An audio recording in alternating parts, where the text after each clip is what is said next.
Assalamualaikum warahmatullahi wabarakatuh. Sebelumnya kami dari kelompok 2 izin untuk menampilkan hasil diskusi kami yakni Cultural Diversity in Organization. Adapun anggota kelompok 2 yakni saya sendiri Khairul Maulana dengan PM 2011 011 052, kemudian Marnapitu dengan PM 2011 011 053, dan Aisyah Rizka Yundra dengan PM 2011 011 072. Selanjutnya tujuan pembelajaran. Yang pertama ininya meneliti bagaimana manajer dapat menangani keberagaman budaya dan bagaimana mereka dapat mengubah keberagaman ini untuk keuntungan mereka. Yang kedua ininya mempertimbangkan bagaimana cara memperhitungkan nilai-nilai etika dalam tenaga kerja yang beragam secara budaya. Dan yang terakhir ininya mengambil pandangan terkait kompetensi transkultural yang digunakan untuk menggambarkan sikap dan perilaku yang dilakukan dalam mengelola keberagaman budaya secara efektif. Moore pada tahun 99 menganalisis sikap organisasi terhadap keragaman secara umum dan mengidentifikasi 4 perspektif yang berbeda. Yang pertama ininya buta keberagaman, di mana tidak ada ketentuan yang dibuat dalam organisasi untuk mengatasi masalah dan atau peluang yang berkaitan dengan keragaman. Yang kedua, keragaman permusuhan. Organisasi berusaha untuk menyeragamkan karyawannya dan secara aktif menekan ekspresi keragaman. Yang ketiga yakninya keanekaragaman naif, di mana organisasi memandang keragaman secara positif dan mendorong kesadaran keragaman tetapi mungkin tidak dapat mengatasi masalah apapun yang mungkin disebabkan oleh keragaman. Yang terakhir artinya integrasi keragaman. Hal ini membantu karyawan untuk mengembangkan keterampilan dalam manajemen keragaman dan menciptakan masyarakat yang diperlukan untuk komunikasi yang efektif antara berbagai kelompok dalam angkatan kerja. Selanjutnya chapter 12.1 ini Managing Diversity in a Global Environment. Globalisasi adalah salah satu topik yang paling banyak dibicarakan dalam bisnis. Riset bisnis internasional dipengaruhi secara langsung oleh proses globalisasi yang seolah tidak ada habisnya. Globalisasi perusahaan tampaknya terkait dengan keragaman budaya organisasi, yang pada gilirannya terkait dengan internasionalisasi organisasi. Selanjutnya, manajemen kultur and multinasional. Steinman dan Scherer pada tahun 2000 mengangkat beberapa isu mendasar berkaitan dengan efek dari proses globalisasi pada fungsi manajerial. Ini termasuk cara para eksekutif perusahaan memahami interaksi antara budaya yang berbeda yang ada. Terry pada tahun 2002 membedakan 3 jenis budaya manajemen yang ditemukan di perusahaan multinasional. Adapun 3 budaya tersebut yakni budaya manajemen yang dominan yang merupakan salinan dari negara asal perusahaan multinasional. Misalnya manajemen Amerika di perusahaan multinasional Amerika Serikat. Kemudian budaya manajemen transnasional dominan yang diciptakan oleh pendiri perusahaan induk dengan menggunakan nilai-nilai spesifik yang mendefinisikan dengan jelas dari budaya yang ada di semua perusahaan multinasional yang beroperasi. Yang terakhir ininya budaya manajemen minimum. Hal ini berarti di mana diciptakannya tempat untuk meninggalkan ruang cukup besar bagi kebudayaan nasional sehingga kebudayaan nasional dapat masuk kepada budaya yang ada di dalam perusahaan multinasional itu sendiri. Selanjutnya ada transnational organization. Apa itu organisasi transnasional dan apa tugas manajemen puncak dalam perusahaan transnasional? Transnasional adalah mentalitas manajemen yang menggabungkan kemampuan perusahaan multinasional, global, atau internasional dengan tujuan untuk fleksibilitas, efisiensi, dan transfer keahlian. Manajemen puncak pada perusahaan transnasional ini harus bertanggung jawab untuk mengkoordinasikan kapasitas ini di seluruh unit organisasi yang berbeda, dibarengi dengan mengakui bahwa keragaman dan ketegangan internal dapat menjadi sumber ide-ide baru. Selanjutnya ada nilai-nilai etika dan keragaman multikultural. Menurut Jackson pada 2011 berpendapat bahwa apa yang perlu dilakukan manajer tidak hanya fokus pada perbedaan yang ada, tetapi juga berusaha untuk menemukan mengapa etika budaya mungkin berbeda dari mereka sendiri.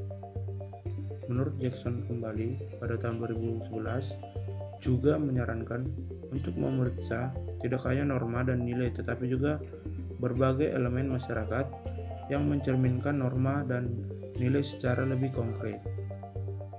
Selanjutnya, chapter 12.2, Diversity and Transcultural Competence in Organization.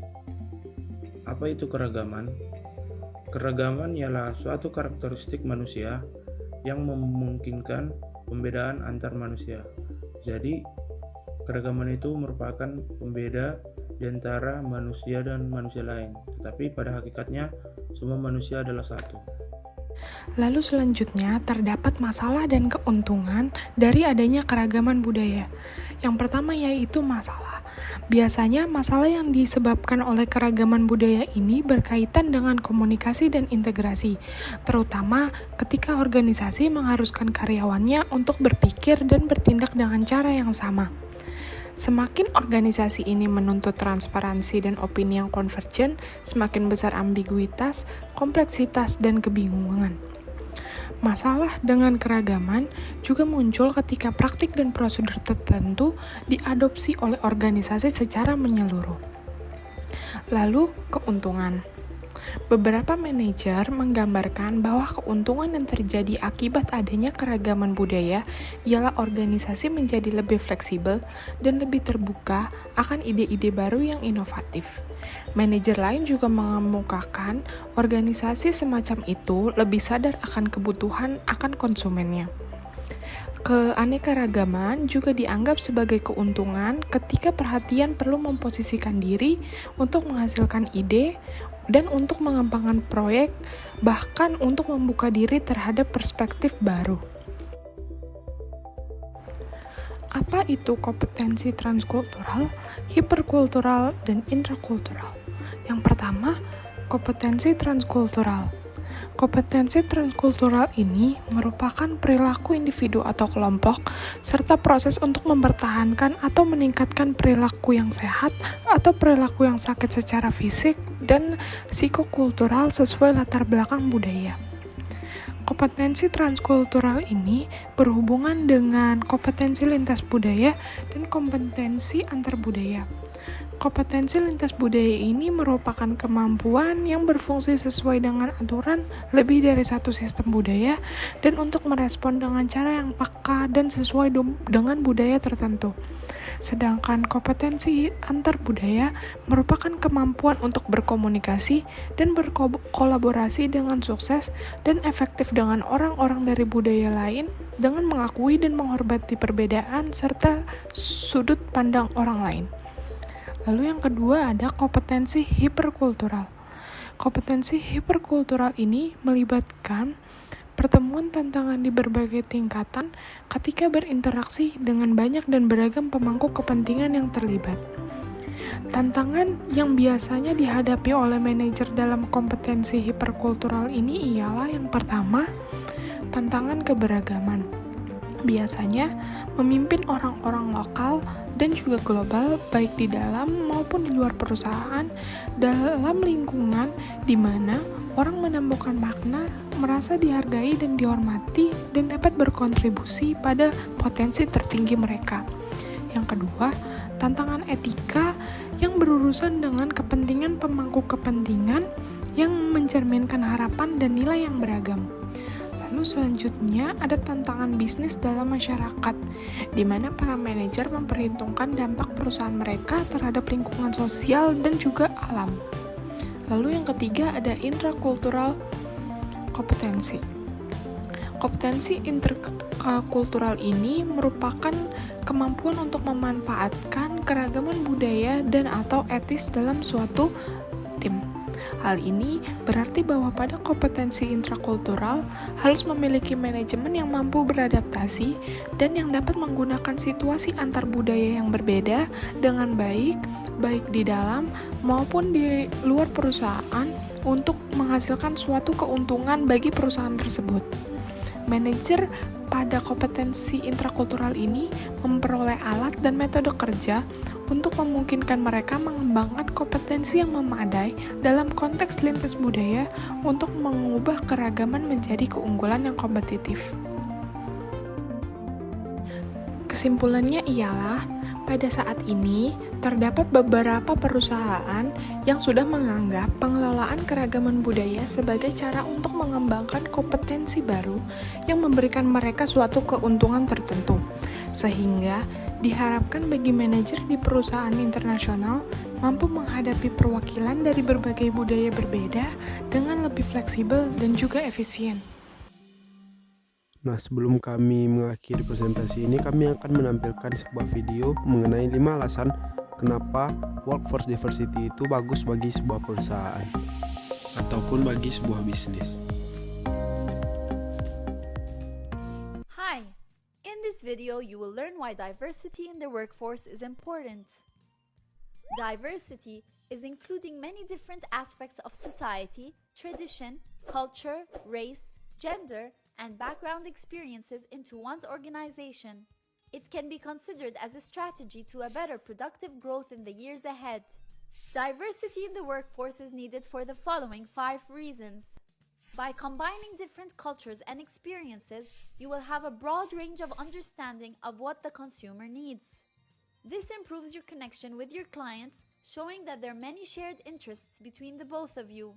By showing your team that your business is a source of acceptance to all differences, makes them feel more trusted, respected, and thus strong friendships will grow among all. By developing their social skills, you motivate them to always give more.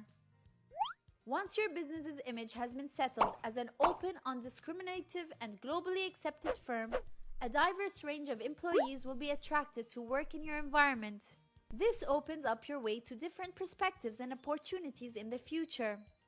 Equality and diversity in the workforce encourages individual contribution and responsibility, thus giving birth to new ideas, raising your business to a whole new level.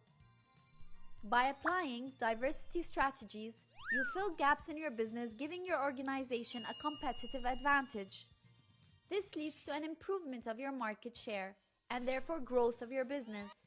The above 5 reasons will guide you to why smart businesses encourage diversity. As a summary, it can bring better opportunities, innovation, use of skills, and thus excellent performance to your business. Baiklah teman-teman, sekian presentasi dari kami. Terima kasih telah menonton. Assalamualaikum warahmatullahi wabarakatuh.